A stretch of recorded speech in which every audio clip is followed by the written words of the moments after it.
하나님 말씀은 에스더 9장 17절로 19절 말씀입니다.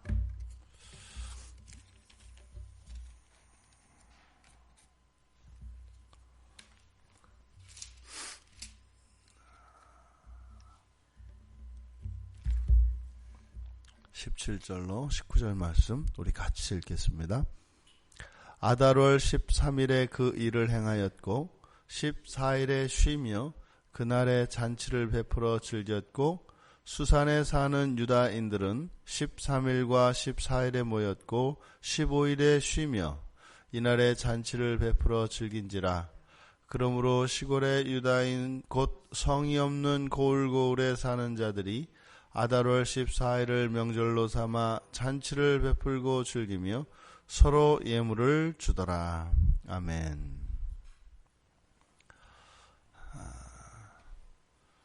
수산성 안에서 일어난 일과 성읍이 없는 시골에서 일어난 일에 약간의 차이가 있습니다. 이제 유다인들이 스스로를 방어하고 유다인들을 공격하려고 하는 사람들에 대하여 적극적으로 저항을 하고 대항을 하고 오히려 그들을 진멸하고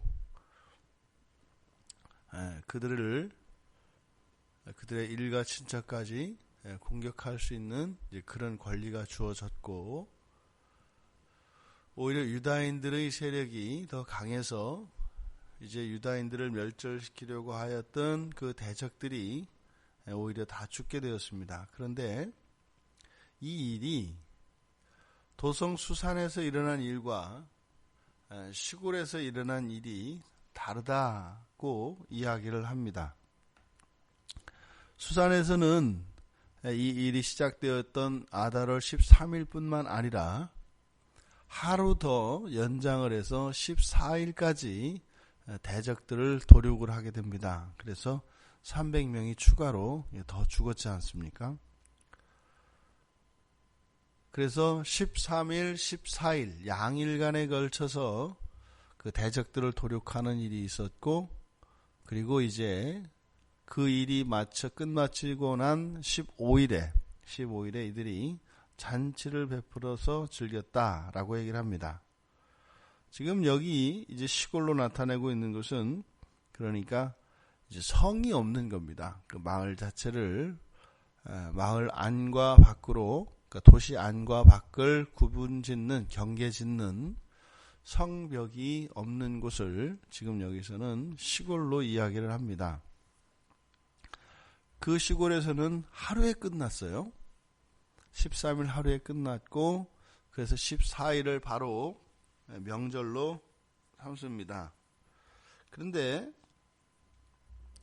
시골에서 일어난 일은 하루 동안 그 적들을 도륙을 했고, 또 명절을 삼아서 잔치를 베풀고 즐긴 것은 똑같은데 그 뒤에 보면 서로 예물을 주더라 이렇게 되어 있습니다. 그래서 예물로 번역되어진 이 단어는 그러니까 분깃입니다. 분깃, 목, 그러니까 음식의 분깃을 말해요. 자기가 먹을 목. 그러니까 지금 여기서는 예물 줬다 할 때 무슨 폐물이나 귀금속이라든지 이런 것을 말하는 게 아니라 밥을 말합니다. 밥, 음식입니다.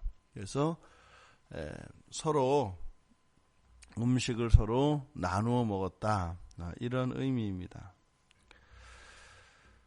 수산성에서는 시골보다 하루 더 폭력 사태가 계속되어진 이유가 무엇일까요? 그것은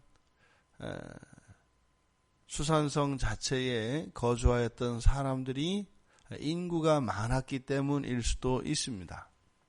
그리고 단지 인구만 많은 것이 아니라 인구가 많은 것에 비례해서 유다인들의 대적들이 더 많았던 거죠.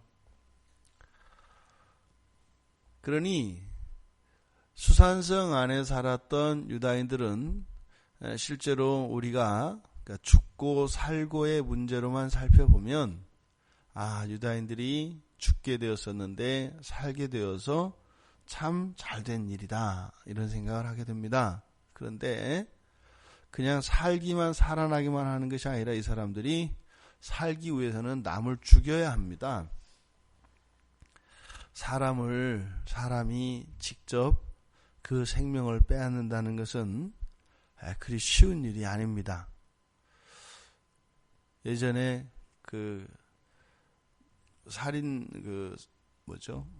살인범들을 전문으로 담당하는 그 상담하시는 교수님을 이야기를 하는데, 어지간한 사람은 사람을 죽일 수가 없답니다.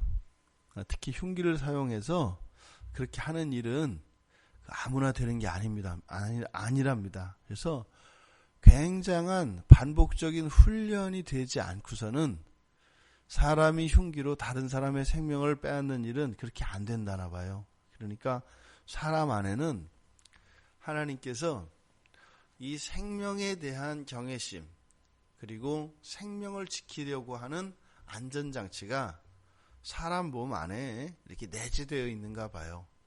그래서 그렇게 할 수가 없답니다. 그러니까 많은 경우, 대부분의 경우 우발적으로 또 아니면 고의로든 그런 사람을 죽이는 일이 일어났을 때 그거는요, 이미 최소한 생각으로라도 수십 번, 수백 번, 수천 번의 연습이 있었다고 이야기를 합니다. 그러지 않고서는 불가능하답니다. 예전에 교도소 안에서 교도소 안에 여인들을 배경으로 하는 영화가 있었어요. 그래서 그 영화에 실제로 남편을 죽였던 어떤 여인을 이분이 이제 직접 상담을 하고 그 내용을 쭉 해봤는데, 그 여인의 경우도 이제 칼을 가지고 그렇게 끔찍한 일이 있었는데, 나중에 이제 쭉 상담을 해보니까 평소에 이미 이제 마음으로 계속 살인을 했던 겁니다. 상상을 했던 겁니다. 그러니까 그러한 연습들이 있지 않고서는 그렇게 할 수가 없답니다. 그 무슨 말이냐면, 생명을 빼앗는 일 자체가요, 굉장히 힘이 들어가는 일입니다. 그러니까 이것은 육체적인 힘뿐만 아니라 영적으로도 정신적으로도 굉장히 고단한 일입니다. 그러니까 지금 생각을 해보세요. 성 전체가 난리가 났습니다. 하루에 500명이 죽고요, 하루에 300명이 또 죽습니다. 자기들이 직접 한 일이거든요. 자기가 직접 하기도 하고 또 그것을 옆에서 지켜보기도 하고, 그것은 유쾌하고 즐거운 그런 일이 아니에요. 그래서 실제로 전쟁에 한번 참여했던 사람들은 다르다고 이야기를 합니다. 지금 이틀 동안 이런 끔찍한 피비린내 나는 사륙이 일어났지요. 그리고 나서 15일에 쉬고 있는 이 사람들, 그날에 이르러 잔치를 베풀어 즐길 때 유다인들이 어땠을 것 같으세요? 그냥 천진난만한 어린아이처럼 환하게 웃으면서, 아니면은 올림픽에서 금메달 딴 사람과 같이 우리가 승리했지? 이렇게 하며 자축했을 것 같으세요? 그렇지가 않습니다. 어제 그제 이틀 동안 자기 손에 다른 사람의 피를 묻혔고요, 또 바로 옆에 있는 동료가 그렇게 대적들을 죽이는 일을 눈으로 보았습니다. 음식인들 그게 쉽게 들어가겠어요? 먹고 마신다 그래서 그게 그렇게 유쾌하고 즐거운 일이겠습니까? 그랬을 리가 없습니다. 사람이라는 것이 그렇게 되는 게 아니거든요.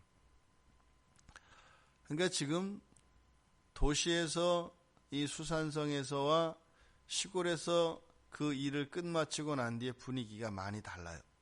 그러니까 훨씬 더 이 수산성이 치열했고, 그만큼 수산성에 있었던 유다인들은 심신이 지쳐 있었을 겁니다. 그래서 죽지 않은 것으로 인하여 이들이 잔치를 베풀었고 그것을 즐겼다라고 보도하고 있지만, 이제 단지 이것은 죽지 않고 살아남은 것에 대한 축하하는 것이었지, 이들 분위기가 정말로 잔치 분위기였던 것은 아니었을 거라는 겁니다. 그런데 시골에서는 좀 달라요. 시골에서는 서로 예물을 주더라, 서로 먹을 것을 나누어 줬다라는 거예요. 그러니까 도시에 비해서 시골에서의 유대인들의 상황이 훨씬 더 잔치 기분이 나고 있습니다. 그러니까 그런 상황이 그렇게 많지는 않았기 때문이다 라고 생각을 합니다. 시골에서는 하루의 사건이 종식되었고, 또 이렇게 서로 음식을 나누어 먹을 정도의 여유가 있었던 것 같아요. 그러니까 실제적인 사륙에 참여했던 사람들이 훨씬 더 적었고, 또 그러한 일이 간헐적으로 일어났던 것 같습니다. 지금 이 수산성과 시골을 너무 지나치게 비교하고 그 차이에 특별한 의미를 부여하는 것은 좀 무리가 있을 수 있습니다.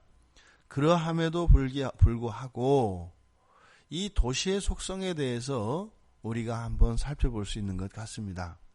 도시라고 하는 것은 항상 인간의 문명과 문화의 중심지이고 악이 들끓는 곳입니다.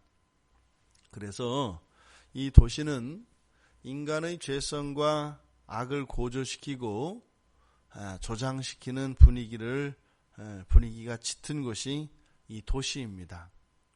초대교회 때 사도들이 복음을 전하는 주 무대를 도시로 삼았던 것은 단순히 사람들이 많았기 때문만은 아닐 것입니다.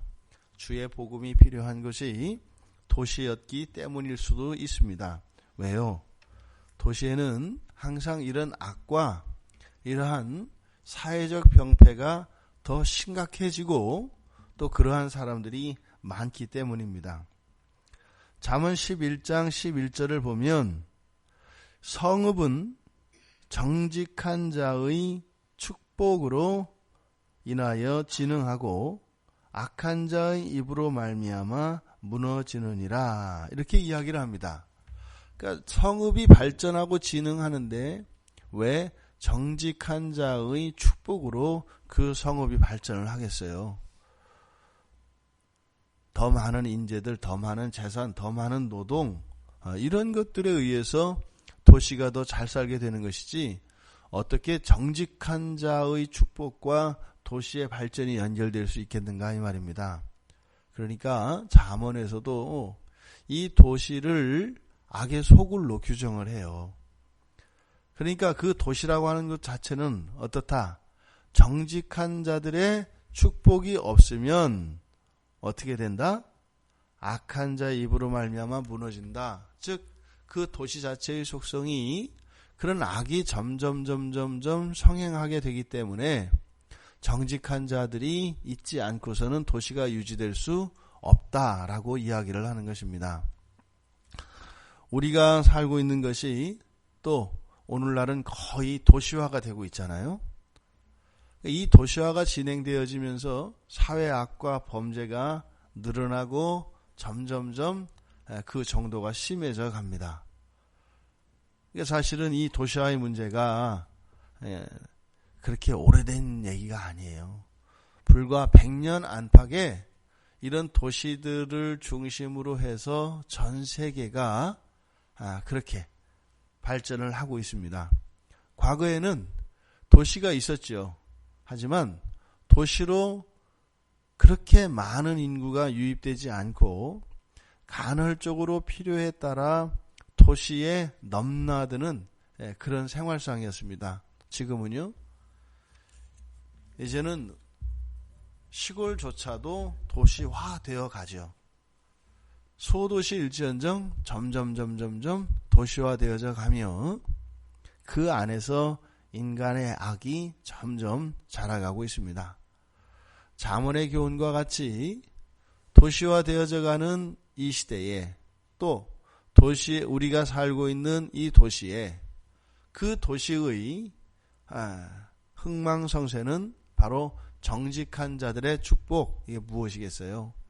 여기서 정직한 자라고 하는 것은 도덕적으로 바르고 이러한 의미가 분명히 있습니다. 하지만 이것을 신앙과 결부시켜서 우리가 하나님의 은혜를 구하고 하나님의 도움을 구할 수 있는 그리스도인들의 기도라고 이야기를 해야 할 것입니다. 어저께도 우리가 살펴보았습니다만 하나님의 도움을 구하는 신자들의 이 기도, 이것은 이 도시를 붙들고 있습니다. 우리의 이러한 공적인 인생의 공적인 사명을 늘 잊지 않고 우리가 속해 있는 이 지역과 이 도시를 위하여 기도할 수 있는 여러분들 되시기를 바랍니다. 그래서 우리들의 기도로 이 도시가 더 악해지지 않고 오히려 더 평화롭고 아름답고 선한 곳으로 그렇게 진흥하는 그런 복이 임하기를 바랍니다. 이것이 교회의 사명 중에 하나인 것입니다. 교회가 있는 그 지역 또 교회가 속해 있는 그 나라를 위하여 기도할 의무가 있는 것입니다. 우리들의 기도를 통하여 하나님께서 우리가 살고 있는 이 안양, 더 나아가 이 나라를 하나님께서 발전시켜 주시고 더 거룩하고 평화로운 곳으로, 사람 살기에 더욱 좋은 곳으로 하나님께서 은혜를 내려주시도록, 그래서 더 이상의 악이 확산되거나 더 커지지 않도록 우리의 기도에 하나님의 응답이 있기를 주님의 이름으로 축원드립니다.